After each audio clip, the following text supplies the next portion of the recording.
Quand le Sénat bloque les F-35 et fait voler en éclats le plus ambitieux accord militaire présenté par Donald Trump, il ne s'agit pas d'un simple geste politique, c'est un véritable choc stratégique. D'un côté, Washington exhibe fièrement devant la planète un contrat de plusieurs dizaines de milliards avec l'Arabie Saoudite. De l'autre, le noyau même du dispositif américain commence à se lézarder discrètement. Entre des promesses colossales approchant le triomphe, un appareil bureaucratique qui se grippe et d'anciennes dettes qui refont surface comme des spectres, le récit officiel perd de sa superbe et une autre réalité finit par apparaître. C'est précisément là que l'impensable commence à prendre forme. La capitale fédérale n'avait plus rien d'une ville ordinaire. Cette semaine-là, Washington semblait vibrer sous une tension presque électrique. Cortège blindé, caméras braquées, conseillers filant d'un bâtiment à l'autre, et cette atmosphère parfaitement chorégraphiée digne d'un spectacle. L'arrivée de Mohammed Ben Salman, le prince héritier d'Arabie Saoudite, n'était pas une simple rencontre diplomatique. C'était une mise en scène de puissance soigneusement calibrée. Chaque poignée de main, chaque flash, chaque déplacement donnait l'impression qu'une alliance stratégique était déjà scellée, même avant la publication du moindre communiqué officiel. Sur l'estrade, dans un décor évoquant davantage un lancement de campagne qu'un sommet bilatéral, Donald Trump savourait son moment de triomphe.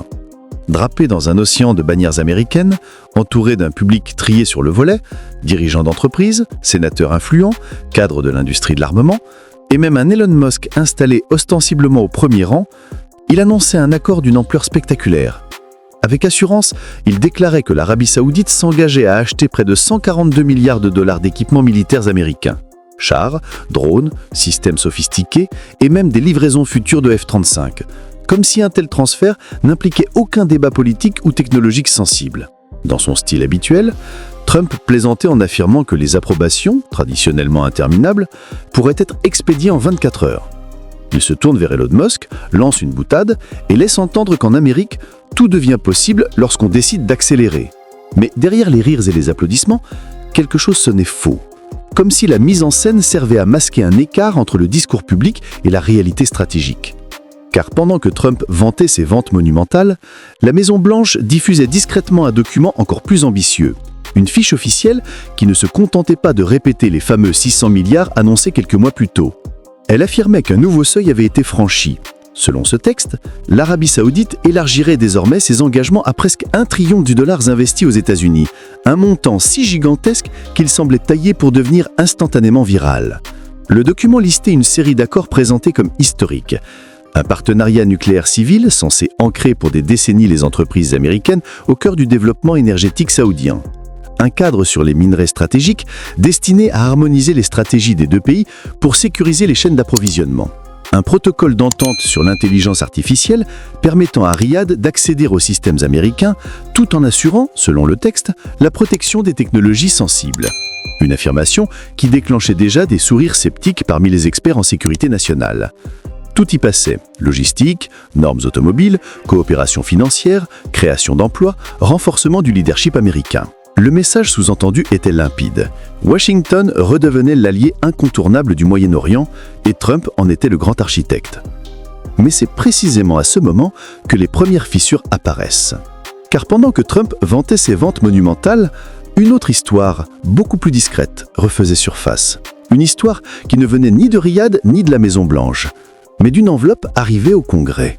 Quelques jours plus tôt, Bloomberg publiait un article passé presque imperçu. Quelques paragraphes seulement, mais leur contenu était explosif. L'armée de l'air saoudienne doit encore 13 millions de dollars aux États-Unis. Une somme minime au regard des chiffres annoncés publiquement, mais dont l'origine révélait un malaise plus profond. Cette dette remonte à 2015. Pour un total initial d'environ 19 millions de dollars correspondant à des missions de ravitaillement aérien assurées par les États-Unis durant l'intervention saoudienne au Yémen entre 2015 et 2018. 10 ans plus tard, une partie de cette facture demeure impayée, non pas par refus, mais à cause d'une succession d'échecs technico-administratifs incroyablement absurdes. Selon un rapport de 7 octobre, jusque-là confidentiel, transmis par le directeur de la Defense Logistics Agency, le lieutenant-général Mark Simmerly. L'Arabie Saoudite aurait tenté à plusieurs reprises d'honorer la somme. Elle aurait même essayé d'envoyer le paiement intégral, à plusieurs reprises. Chaque tentative aurait échoué. Non pas par manque de liquidité, loin de là, mais parce que son nouveau système financier intérieur est incapable de traiter convenablement les virements destinés au Pentagone. Chaque transfert rebondit, chaque ordre échoue, chaque justification administrative s'enfonce dans l'absurde. On imagine aisément la frustration entre la DLA et des représentants saoudiens contraints de répéter qu'ils veulent payer, mais que leur propre infrastructure technologique ne le permet pas. Et pendant ce temps, Trump annonce au monde que ce même partenaire, incapable de finaliser 13 millions, va investir 142 milliards d'équipements militaires américains de pointe. L'image frôle le comique. Mais ce décalage soulève une question autrement plus sérieuse. Si un allié présenté comme exemplaire sur le plan financier rencontre de tels obstacles pour une dette modeste, que se passe-t-il quand il s'agit de projets de centaines de milliards ? À cela s'ajoute un point que la Maison-Blanche préfère soigneusement éviter dans ses déclarations publiques, le rôle grandissant du Sénat dans la supervision des exportations militaires sensibles, en particulier lorsqu'elles concernent des plateformes comme le F-35. Ce que Trump présentait comme une formalité expédiée en quelques heures pouvait en réalité se transformer en un champ de bataille politique majeur. Et c'est précisément là que le récit commence à s'inverser. Car les signaux en provenance du Sénat ne correspondent en rien aux promesses lancées devant les caméras. Les commissions clés du Congrès se préparent discrètement à inspecter ligne par ligne chaque clause, chaque transfert de technologie et chaque conséquence stratégique. Et pour la première fois depuis longtemps, une résistance bipartisane se dessine. Un mouvement capable de paralyser même les accords les plus tape à l'œil. C'est ici que tout dérape réellement. L'idée que Riyad puisse recevoir des F-35 en quelques jours relève davantage du spectacle que de la réalité. Dans les faits, obtenir un appareil aussi classifié nécessite de traverser un labyrinthe administratif verrouillé par des couches successives de réglementation, de procédures internes et de garde-fous législatifs. Rien. Absolument rien dans ce processus ne ressemble à la version simplifiée que Trump martèle face aux journalistes. Pour qu'un État étranger acquiert une plateforme considérée comme critique dans l'arsenal américain, tout commence par une étape presque invisible, une lettre de demande officielle envoyée par le gouvernement candidat aux États-Unis. Ce document, qui semble banal, déclenche pourtant une machine bureaucratique extrêmement complexe.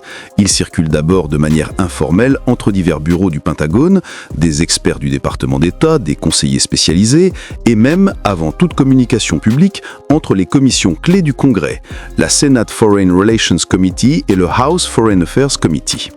Ce balai silencieux peut durer des mois. Chaque service vérifie, analyse, conteste. Certains évaluent les risques de fuite technologique, d'autres mesurent les impacts régionaux ou les conséquences sur les alliances existantes. Rien n'est laissé au hasard. Ce n'est qu'une fois cette étape souterraine achevée que le département d'État valide officiellement la vente envisagée. Et contrairement à ce que beaucoup pensent, cette validation n'est pas la fin du processus. Ce n'est que l'ouverture du véritable parcours. Après cela, la Defense Security Cooperation Agency, DSCA, doit notifier formellement le Congrès. Et c'est à partir de ce moment que le compteur se met en marche. Pendant la période de notification, n'importe quel sénateur ou membre de la Chambre peut soulever des objections, tenter de bloquer la vente, exiger des garanties supplémentaires ou imposer des restrictions. Et dans le cas saoudien, l'opposition ne se fait pas attendre. La sénatrice Jan Shaheen, élue du New Hampshire, a déjà lancé l'alerte. Selon elle, autoriser la vente de F-35 à l'Arabie saoudite soulève une série de problèmes rarement exprimés ouvertement. Sécurité technologique, stabilité régionale, risque d'utilisation détournée. Elle insiste également sur un élément que l'administration Trump minimise, la loi américaine oblige à préserver l'avantage militaire qualitatif d'Israël. Ce principe n'est pas une simple doctrine diplomatique, mais une obligation inscrite noir sur blanc dans la législation américaine. En clair, Israël doit toujours détenir des versions plus avancées et plus performantes des technologies américaines que celles potentiellement vendues à d'autres pays du Moyen-Orient. Et au sommet de cette logique se trouve justement le F-35. L'idée de fournir un appareil identique ou même proche à Riyad devient immédiatement explosif. Et l'exemple existe déjà. Il y a plus de 5 ans, Trump avait approuvé la vente de F-35 aux Émirats Arabes Unis. Annonce triomphale, présentation grandiose, et Abu Dhabi imaginait déjà les avions furtifs stationnés dans ses hangars. Mais en 2025, un constat s'impose, pas un seul appareil n'a été livré. L'accord est enlisé dans une zone grise à la fois politique et technologique, où persistent des divergences sur les modalités d'utilisation, la sécurité des données, les contrôles imposés par Washington et surtout, la crainte que des composants ultrasensibles se retrouvent, volontairement ou non, dans les mains d'acteurs russes ou chinois. Ainsi, lorsque Trump affirme que l'Arabie Saoudite recevra ses F-35 et qu'il le dit comme si l'accord était déjà signé, verrouillé et prêt à être transporté par avion cargo, la structure institutionnelle raconte une toute autre histoire. Les obstacles juridiques, politiques, technologiques et régionaux n'ont pas encore été abordés, encore moins résolus. Et c'est ici que les chiffres mis en avant par la Maison-Blanche commencent à perdre toute cohérence. Les fameux 142 milliards en acquisition militaire. Ce document évoquant presque 1 trillion d'investissements saoudiens dans l'économie américaine, les partenariats nucléaires, les accords sur les ressources critiques, le protocole d'entente sur l'intelligence artificielle. Tout cela paraît grandiose, mais reste étonnamment flou. Les descriptions sont vagues, les calendriers absents, les livraisons hypothétiques, les engagements financiers non confirmés. On est très loin, extrêmement loin d'un véritable processus de Foreign Military Sales, avec signature, planification, financement, autorisation, transfert, audit. Et pendant qu'on diffuse publiquement l'image d'un partenariat historique, un détail enfoui dans la paperasse du Pentagone agit comme un rappel brutal. Quelque part dans un bureau, traîne encore une facture de 13 millions de dollars que l'Arabie Saoudite n'est toujours pas parvenue à régler depuis 2015. Une somme dérisoire comparée aux annonces publiques, mais suffisamment révélatrice pour mettre mal à l'aise les responsables américains. C'est précisément ce contraste qui interpelle. Comment un pays supposé investir près d'1 trillion dans l'économie américaine échoue-t-il à effectuer un transfert bancaire basique ? Comment aligner un récit flamboyant présenté devant les caméras avec une réalité administrative où les systèmes financiers saoudiens n'arrivent pas à valider un paiement élémentaire malgré plusieurs tentatives ? Derrière ces chiffres vertigineux demeure une vérité incontournable. L'écart entre les annonces et les capacités réelles. Un écart qui pourrait bien être l'indicateur le plus important de tous. Et si ces engagements gigantesques ne reflétaient pas une véritable transformation stratégique, mais plutôt une opération calibrée pour produire un effet médiatique et répondre au contexte politique intérieur américain ? D'un côté, on met en avant un partenariat tentaculaire. Investissement record, coopération nucléaire civile, accord sur l'intelligence artificielle, achat de centaines de chars américains, promesses futures de F-35, collaboration financière, soutien aux chaînes d'approvisionnement en minerais stratégiques et ce que la Maison-Blanche décrit comme un pacte de défense historique. De l'autre, un mémo interne explique que la Royal Saoudite Air Force n'a toujours pas payé une créance âgée d'une décennie. L'ironie est brutale. Cette contradiction devient presque un symbole.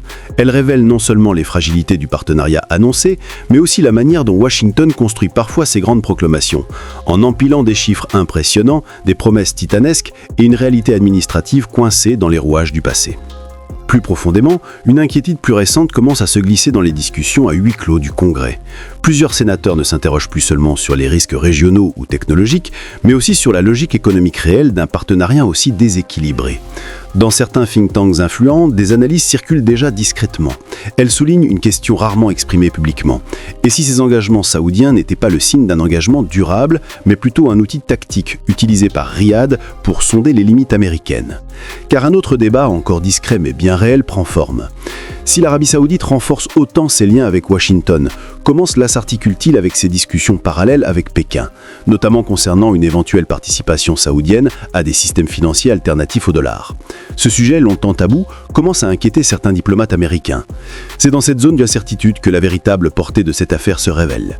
Un gouffre immense sépare l'histoire mise en scène du résultat concret.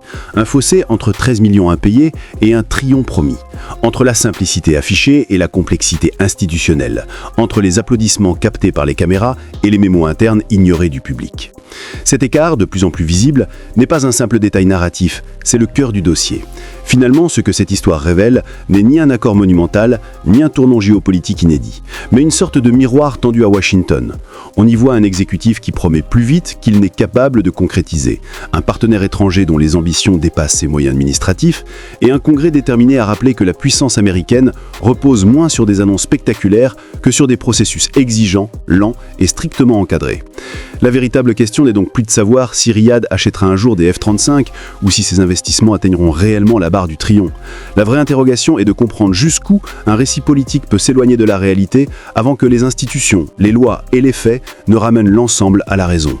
Et dans cet espace grandissant entre promesses et applications, entre spectacle et structure, se trouve peut-être l'indicateur le plus révélateur du moment géopolitique américain.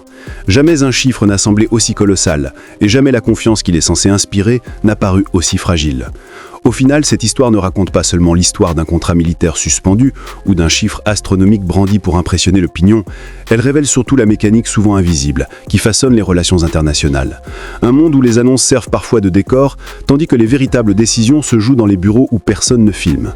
L'épisode du Trion promis face aux 13 millions impayés n'est pas une contradiction. C'est un rappel brutal que la puissance ne se mesure pas uniquement en dollars ou en déclarations, mais en institutions solides, en processus fiables et en partenaires capables d'assumer leurs engagements. L'Arabie Saoudite teste les limites, Washington tente d'affirmer son leadership et le Congrès veille à ce que le système ne soit pas entraîné par des promesses qui dépassent la réalité. Ce moment n'est donc pas simplement celui d'un accord qui vacille, mais celui d'un révélateur politique. Il met en lumière les fractures, les illusions et les calculs stratégiques derrière chaque poignée de main diplomatique. Et il pose une question qui dépasse largement ce dossier. Jusqu'où les grandes puissances peuvent-elles s'appuyer sur un récit avant que les faits, inévitables, ne reprennent le contrôle ? Et dans cet espace grandissant entre promesses et applications, entre spectacle et structure, se trouve peut-être l'indicateur le plus révélateur du moment géopolitique américain. Merci à toutes et à tous d'avoir suivi cette vidéo jusqu'au bout. Votre présence, votre soutien et votre fidélité à la chaîne font réellement la différence et nous motivent à produire toujours plus de contenu de qualité. Si ce n'est pas encore fait, n'hésitez pas à vous abonner, à activer la cloche de notification et à laisser un petit commentaire pour soutenir le travail réalisé. Cela aide énormément le développement de la chaîne. On se retrouve très bientôt pour de nouvelles analyses, de nouveaux décryptages et d'autres vidéos du même genre. Prenez soin de vous et à très vite.